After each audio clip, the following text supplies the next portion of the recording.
In this video, we're going to take a look at molecules that have more than one stereogenic atom.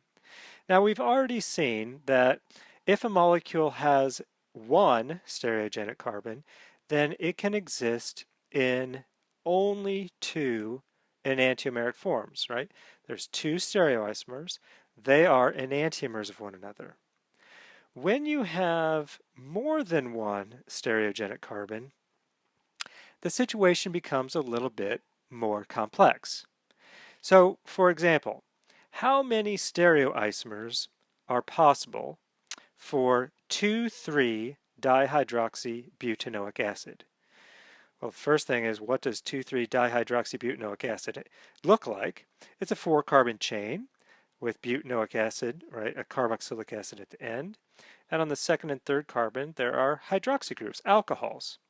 And if I look at this particular structure, I should be able to relatively quickly determine that there are two stereogenic carbons, and they are right there, right? Each one of those carbons has 4 different substituents coming off of it. Now the question is, well, how do I draw those substituents? And so we're going to take a look at, how do you draw something like this? I always start with the carbon chain and I say, okay, what's coming off of that carbon chain? Well, I have a 4-carbon chain. One of the carbons is a carboxylic acid, and then the remaining 3 carbons have the carbon number 2 has an OH, carbon number 3 has an OH. How do I distinguish between the two of them? Well, I'm going to create my tetrahedral geometry, and then I'm simply going to place the OH on, arbitrarily wherever I want. So for the first stereoisomer, I'll put the OH on both carbon 2 and carbon 3 coming out at me. They're wedges, right? Which means that the hydrogens have to be dashes.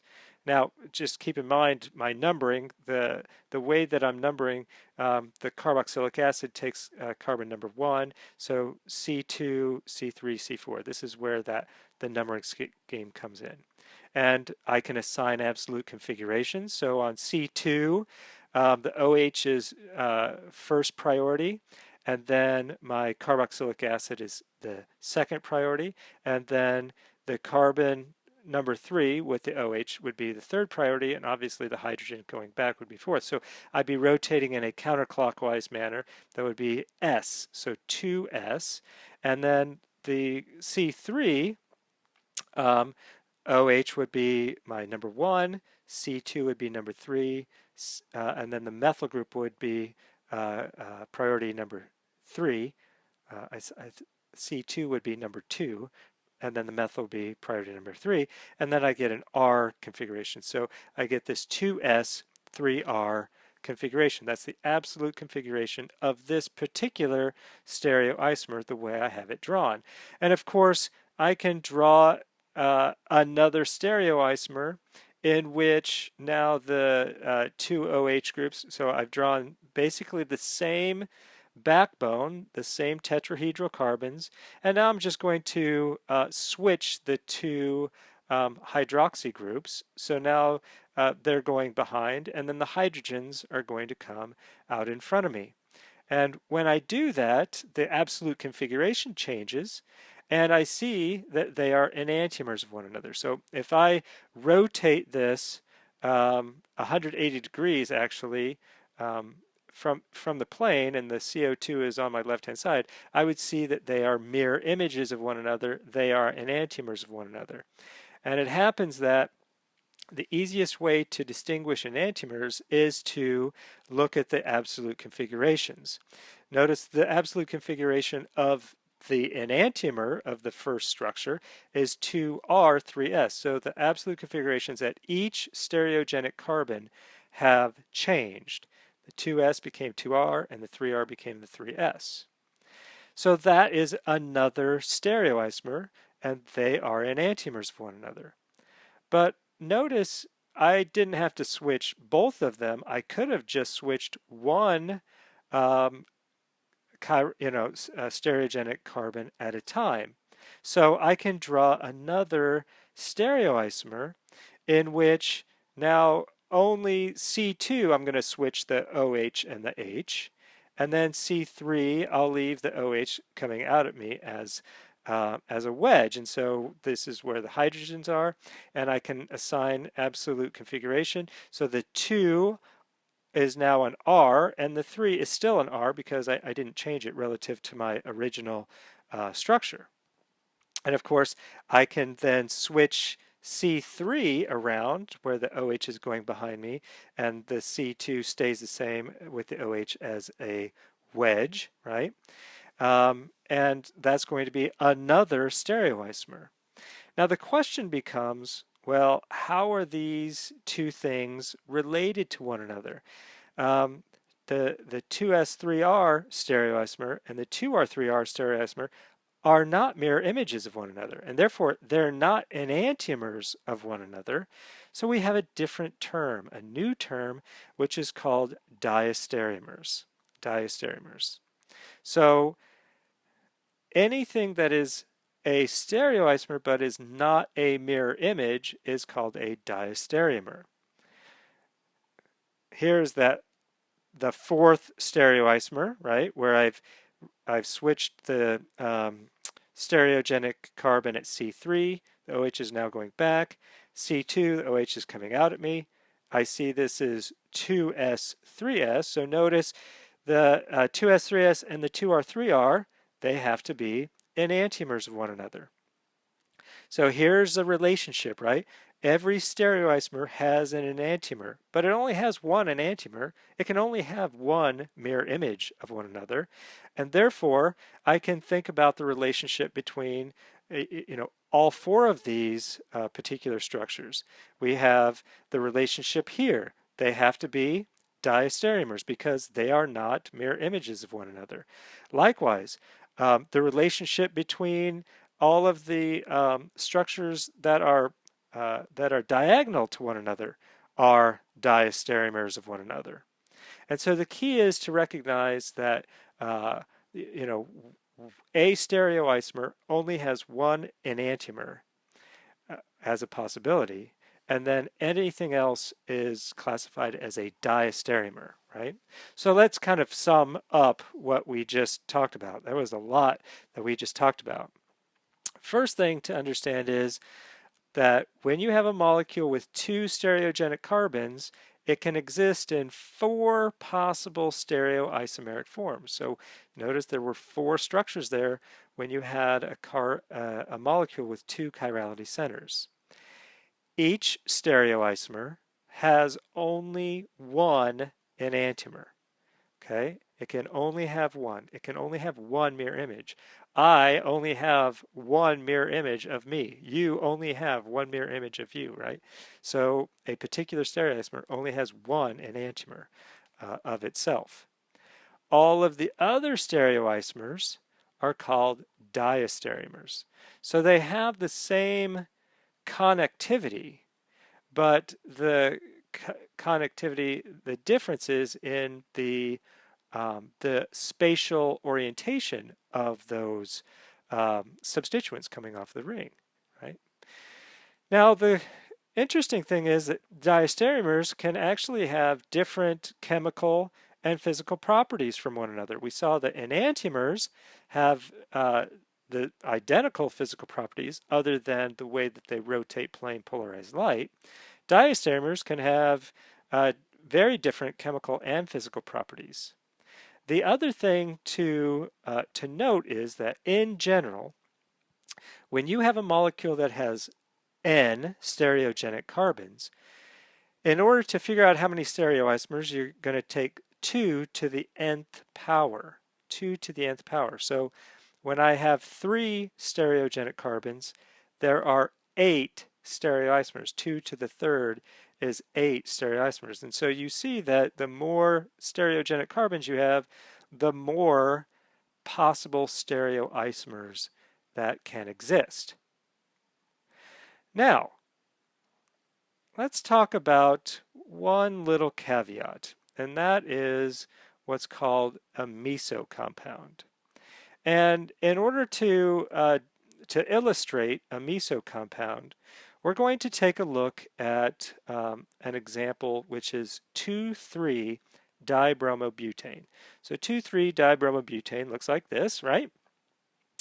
And you should be able to recognize that it has two stereogenic carbons right here, right? Each one of those carbons has three different substituents coming off of it, or excuse me, four different substituents coming off of it. And we can draw those structures again, um, you know, like this, where I've basically made the carbon-carbon backbone in the plane. Now I'm drawing the tetrahedral geometry. The bromine arbitrarily is coming out at me, both of them, and the hydrogens are going back. And so I can draw, I can assign absolute configuration. So each one of these carbons has an R absolute configuration. So this would be 2R, 3R. And I can draw its mirror image, in which I've essentially put both bromines behind me, and this becomes 2s, 3s, and I see that they are enantiomers of one another. Now, when I draw a diastereomer of that, right, so I keep the bromine on the left coming out, and I change the bromine on the right, it's now going behind me. So when I try, it is a diastereomer of my initial configuration. And when I try to draw its enantiomer, I run into a little bit of a problem, because if I take a look at this, and I can actually rotate this around, and I see that these two structures are actually identical with one another. Now, it's important that you understand and that you see that they are identical. So again, it's a great idea to get a model kit out and see that these two orientations are actually identical with one another. And we're going to flush that out, but oftentimes, obviously, I'm not going to be around all the time to tell you whether or not they're identical. So how do you determine whether or not they are identical or not?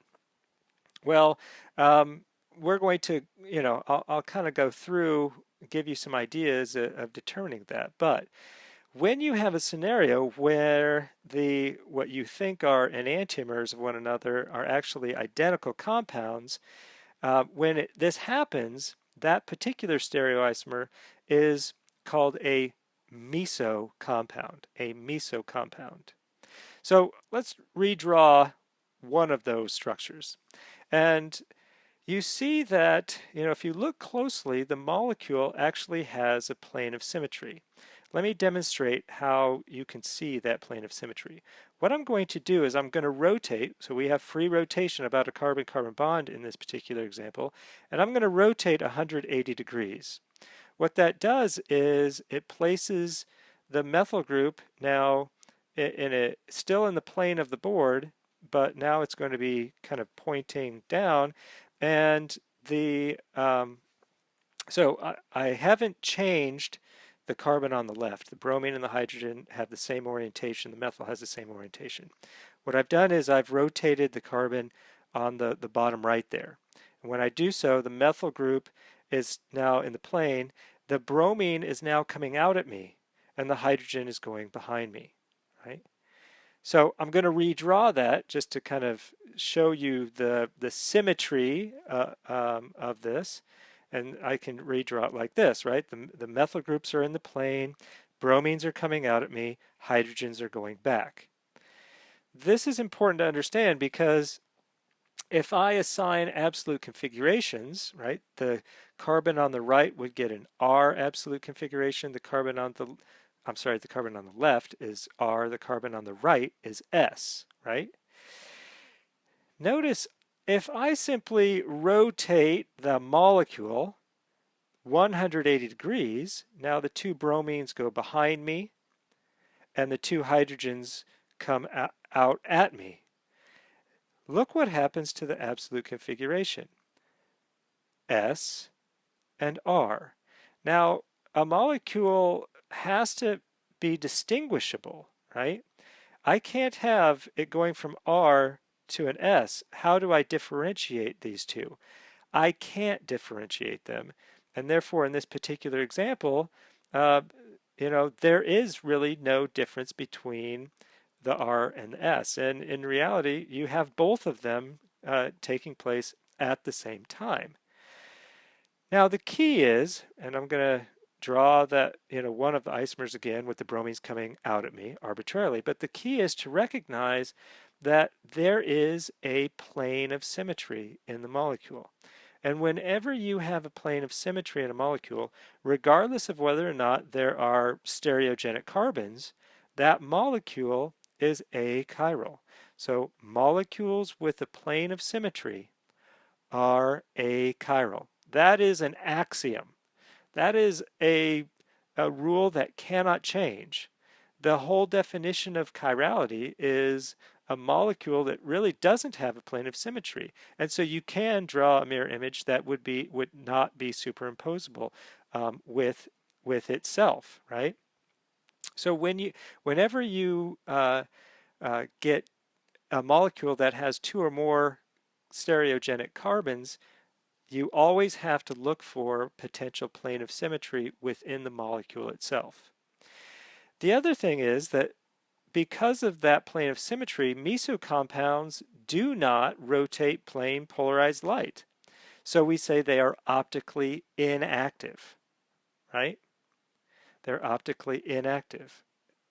Even though I have a stereogenic carbon, I actually have two of them, doesn't necessarily mean that I have optical activity.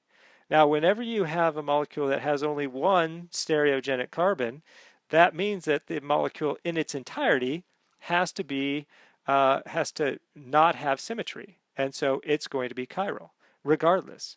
Whenever you run into a situation where you have two or more, there is a possibility of having planes of symmetry in the molecule, so you have to look out for that.